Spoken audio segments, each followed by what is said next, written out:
What's up, fight fans? We are back here with another video, another fight night, another Saturday night reaction video we have here packed for you guys. We have UFC 305. I mean, honestly, I thought this card was going to pretty much be a stinker, but man, it was really impressed by this card. A lot of bangers, a lot of underrated bangers, especially on this card, and a few dogs that actually got picked to win or actually won in this card. That was really surprising, especially in my point of view. Um, I'm going to be going through some of the fights that I think were pretty notable and that we definitely need to talk about for the future in case of some of these guys. So to start off, I'm going to be talking about the Tom Nolan versus Alex Perez fight. I believe, excuse me, Alex Reyes, the brother of Dominic Reyes, fighting Tom Nolan. Tom Nolan is a huge lightweight at 155. He's like, what, 6'3", I think. Very impressive performance from him. He pretty much just dominated and took what he wanted, especially on the feet. His kickboxing and kicks are very slick, very easy. Comes very easy to him. And moving on to the next fight I'm going to be talking about is the Jack Jenkins versus Herbert Burns. And man, Jack Jenkins made Herbert Burns look a complete fucking coward and a bitch on the feet. He was hurting him multiple times, chopping at that leg, hitting him with multiple shots, especially combinations to the head and to the body. Was really working, had really nice left hooks to the body, and just continuously hurt and made Herbert Burns look like what a Herbert usually looks like, and that's, terrible. Just laying on the ground, try to get into the grappling, had a little success here and there, defensive grappling for Herbert Burns, but he just quit on the ground, and I'm glad that he quit on the ground because that's what he deserves. Moving on to one of the more notable fights on the prelims, we had Josh Cooleybow go against Ricardo Ramos, and these guys had a banger. Went to split decision. I thought it could have went either way. I thought they were gonna go and lean towards Josh Cooleybow for the win. I thought he had better work in the third round, but Ramos had, spots here and there. In the first round was very crazy. The leg kicks by Cooleybow was really starting to affect Ramos, and he dropped him, literally dropped him, and well, damn near dropped him, but hurt him so bad to the point where he didn't even want to stand on his leg anymore. And then somehow it ends up on the ground, and with the grappling exchanges, Ricardo Ramos is obviously has the advantage, cinches in a nasty rear naked choke on him, damn near puts him to sleep, but somehow, some way, Josh Cooleybow, shout out to him and that warrior spirit he got. He fights the hands, was able to take control and get out of the nasty. That choke was in deep, dude. He damn near passed out. Going into the second round, this was the round that actually Ricardo Ramos did get dropped by leg kicks. He was getting hurt on the feet. He was getting pretty much just outclassed on the feet between these two guys. Going into the third round, again, pretty tit for tat here and there between these two guys. The takedown at the end of the round, even though Ramos didn't really do much with it, I guess was the deciding factor for him to get the win. So, I mean, I guess I would have scored it for Cooleybow, but neither here nor there. It was a pretty close fight between them both. Moving on up to the card, we had Walter Walker going against Junior Tafa in a very controversial decision pretty much being made. Tafa landed a nice 1-2 and had a nice couple of shots on Walter Walker, Johnny Walker's brother. But then Walter Walker pretty much gets the takedown, takes control of the entire round, gets into some submissions, pretty close to get on Junior Tafa. And then all of a sudden he locks in a heel hook on him, turns over, and Junior Tafa yells or screams. I guess that counts as a involuntary submission when you're yelling, when you have something in. But honestly, very controversial. I wouldn't have refed it as a sub, but I mean, it's in the written handbooks. There's a lot of fanfare on social media, but they need to run that back again. Up the card, we had Carlos Prates going against Li Jinlian.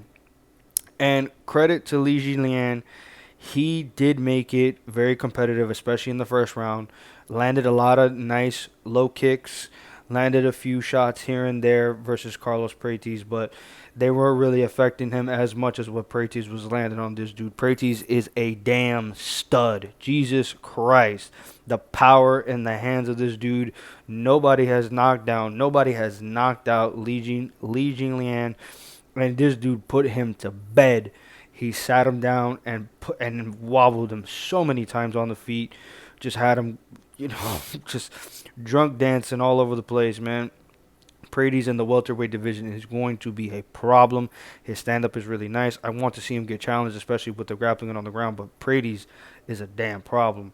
Moving on up the card, we had a heavyweight bout between Jairzinho Rosenstrike going against Tai Tuivasa. And this was just pretty much an easy point fight for Rosenstrike. He got what he needed to do. He stayed in range. He got in and out. Didn't really mix it up that much. Ty, had his moments here and there. Was feinting really well, you know. But Ty just looks like he needs to rebuild himself. Needs to cut some weight. In my opinion, really get his life and career up to where it needs to be, because him just dropping in the rankings, I mean, that may be redeeming himself. He's on a 5-fight losing streak, though. And yeah, you can't say they're against good competitions in the heavyweight division, but I mean, he's just on a down spiral. Maybe he can retire, or maybe he just needs to rebuild himself. But Jairzinho Rosenstrike pretty much fought the way that he wanted to fight, got the job done, and did what he needed to do. Moving on to a banger of a fight, possibly the banger of the fight on this card, between Matthias Gamrot and Dan Hooker. I mean, Jesus Christ. I did not see that. Obviously, I went with Ty in my last fight, or predicting that Ty was going to win, and obviously that didn't go how it went. And this one also didn't go how it went. It went the other way for the dog. So Dan Hooker just leveled up, I guess. I mean, you can say that. I mean, his takedown defense was insane. He was able to really, well, in the first round, he did get taken down pretty easily. One thing I will give credit to Gamrot is that he did was able to, I guess, level up his striking. His striking is still a bit stiff, but it is looking a lot better, and looking a lot more slicker than what it usually is. But really, the pressure that Hooker was just pushing, this freaking pace on Gamrot the entire fight, was insane. And he damn near he cut Hooker in the first round, but dropped him, I think, with a jab. And it looked like, the fight was pretty much just going his way. And then all of a sudden, Gamrot is taking control most of this round. And then, boom, a nasty left hook by Dan Hooker lands on Matthias Gamrot, drops him, hurts him for the last minute of the round, really turning the tides of the fight and really turns the momentum towards Dan Hooker. Then you move into the second round. There's a little bit more calm, a little bit more tit for tat, especially on the feet. Both traded some good moments here and there. Gamrot, again, still trying to go for takedowns as much as he can, really trying to get this to the ground and really pushing the pace that he wanted to be able to do. But Dan Hooker, I mean, credit to him, man. He really did level up, man. I got to give him a lot of credit. His takedown defense was tremendous, throwing in a lot of guillotines to really, frustrate or maybe make Gamrot think about him, go for the takedowns or go for the takedowns how he usually goes for. So he's struggling, and Hooker is just mounting the success with the grappling and him trying to be able to stop that. And into the third round, it was a striking battle. In my honest opinion, I do think that Gamrot was winning most of the exchanges. I thought he looked a lot slicker. They both were pretty much tired. I think Gamrot was more tired, especially trying to exert so much energy and trying to get those takedowns. But while that was happening, credit to Dan Hooker. He stayed in his face, kept the pressure on him, kept backing him up, kept making him be hard for him to get those takedowns, because it is harder to get those takedowns when your back is against the cage. But again, I think Gamrot did look really well, especially early to the middle of the fight. And then I think Hooker just had the cleaner work, harder shots landed on him. Again, Gamrot is gassing and flailing for takedowns, and nothing is going to happen. But Dan Hooker edges it out with a win. I thought personally, if I was going to score a fight, I think they should have edged it to Gamrot, but I understand why they gave it to Hooker. I'm not really complaining about that. But it was an impressive fight by both of these guys, and damn near, in my opinion, the banger of the fight on this card. Moving on up to the next fight on this card, we had the co-main event between Kai Kara France and Steve Erceg. And pretty much you know what you know. I mean, you look at the picture, you kind of already know what's going to happen, especially if you watch this card as well and you're looking for the reaction. Kai Kara France knocks the fuck out of Steve Erceg in the first round, completely flatlines him, hard body. But Steve Erceg, has some type of resurgence in his body, gets up and then gets put down again with another right hand. And man, very, very impressive, very, very like great performance by Kerkar France. It really stamps him to be, probably the next contender in the flyweight division. Moving on to the main event, we had Dricus du Plessis versus Israel Adesanya. Unfortunately, guys, you know what it is. Daddy Dana really did a great job of trying to hinder those streams, quote unquote streams. And I wasn't able to really get much of the first round, but I got a gist of it. But pretty much through the entire fight, Adesanya looked like the more technical and obviously better striker on the feet between these two guys. That's something that I predicted, and obviously something that you can definitely see between these two guys is that definitely on the feet, strategically, and possibly you can say as well technically. Well, more than likely technically than strategically. Adesanya is leaps and bounds better than what Dricus du Plessis is. He landed a lot of nice body shots, was attacking the body very, very well. His leg kicks were here and there, not much by Adesanya. Was really looking for more body work, had a lot of nice counters. And one thing that you can't say was a very ebb and flow type of fight. When Adesanya was pushing his pace and pushing the way that he wanted to fight, he was getting the better of those moments. And then when Dricus was doing his moments, Dricus was having his success, especially on the feet and with the grappling. But one thing that I did add it, and why I got my prediction, my only prediction, and my prediction video correct, at least it was for the main event, thankfully, is that Dricus was the first type of fighter to be able to mix it up extremely well for him to be able to get the victory over Israel Adesanya. And he did exactly what he needed to do. He mixed in that grappling, chain wrestling like a mother sucker. You really just feeding those, trying to get those takedowns as much as he can, just chaining them together. While Adesanya is a hard dude to really bring down and keep him down as well. He really just tried to be able to take that momentum away from him, especially in that second round. And going into the third round, there was moments here and there, but you can definitely see that Dricus throughout the entire fight was starting to gas. I wouldn't say fade because he didn't fade much. Well, in the performance, he was lax and was taking his moments here and there.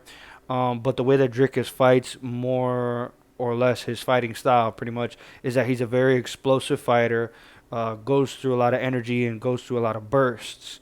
So while he is doing that, he kind of does gas himself, but he does take his time and start to take his moments, especially in the later rounds in this fight. He started to really take his moments whenever he needed to take them. And then he actually did have a lot of success with them. He landed a lot of nice leg kicks here and there. That was really the main focus for him, is take the legs out of Adesanya, so that way when he's able to get those takedowns, it's a lot harder for Adesanya to be able to come up. And honestly, it's a lot easier to take the base away from him, so that way he can go down a lot easier. And while that was happening, and while Dricus was mixing it in pretty well, he was getting hit with a lot of shots, especially a lot of uppercuts as well as those body shots as well. Kicks, not really much, but I did like a lot of kicks that Dricus did throughout, whether they landed or they didn't. A lot of nice kicks to the body as well. But just the wrestling, man. The wrestling and the grappling was really the key for Dricus. Really had a lot of success, especially throughout this entire fight, of him really implementing the fight that he wanted to really implement, make it dirty, really switch it up, have it not so much of a stale fight, really just mix it in a lot, just taking the time and really getting the fight to where he wanted to get the fight is what I'm trying to say. So while he was doing that and had a lot of success, you can honestly tell why he was gassed and a little tired. He still had the power advantage in his hands, even though Adesanya did land a lot of good shots on Dricus. The power advantage was definitely on Dricus' side. Is something that I also noted in my prediction and what I had going, especially going for this fight. He landed in the fourth round a nasty left hook, shook up Adesanya. Shook his head and pretty much said, no, that didn't really affect me. But while it did show that it really did, Dricus then started to ran him down like a hunter in the South African Sahara Desert, really just trying to get his prey. Um, then started to land some nasty right hands to the temple. While Adesanya was moving out of his way, drops Adesanya. Dricus gets on his back, really takes advantage really quickly, has no hesitation, just really gets to where he needs to get to, gets the submission, rear naked choke in the fourth round. One thing I will credit myself and pat myself on the back, if you did watch the prediction video that I did put out there, I did say in the fourth round, I believe that Dricus du Plessis will get a submission or TKO in the fourth round. Shout out to myself. I did say that. I did predict that, and I was correct in that. So on my prediction videos, I went 1-3, which is poor, but I mean, for really calling out the main event for what it really happened, I mean, shout out to myself. I was really impressed by Adesanya. He did show that he still have that fire inside of himself and that he really wants to continue to fight. He had a strong performance, in my opinion. Obviously, he's not known as a grappler. And, obviously, him having success against other fighters that were grapplers against him, but not that type of level of grappling compared to Dricus du Plessis, and him usually staying on the feet in most of his fights. It really was a hole in his game, made a mistake, and Dricus du Plessis took advantage of what he needed to take advantage, and he retains his middleweight championship. And whoever's next, whether that be a rematch against Sean Strickland or whether that be the match with Whitaker and Chimaev, probably later in the year, early next year. That's probably what we'll get. But thank you guys for watching. Like if you like this type of video. I'm pushing out these videos for you Saturday night, guys.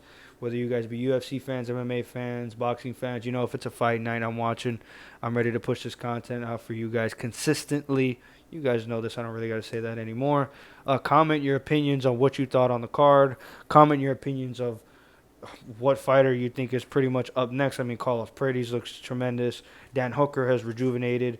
Dricus du Plessis is the man now in middleweight. That's something that you can definitely staple and put that in for him with this first title defense against a name like Israel Adesanya. And subscribe, man. Subscribe because you know that I'm pushing out this content for you guys. Look at the track record. Look at the videos. Look at everything that you need to do. I'm here. Subscribe, man. I'm here for you guys the way that you guys are here for me. Thank you guys. I appreciate you. And again, thank you for watching, and peace.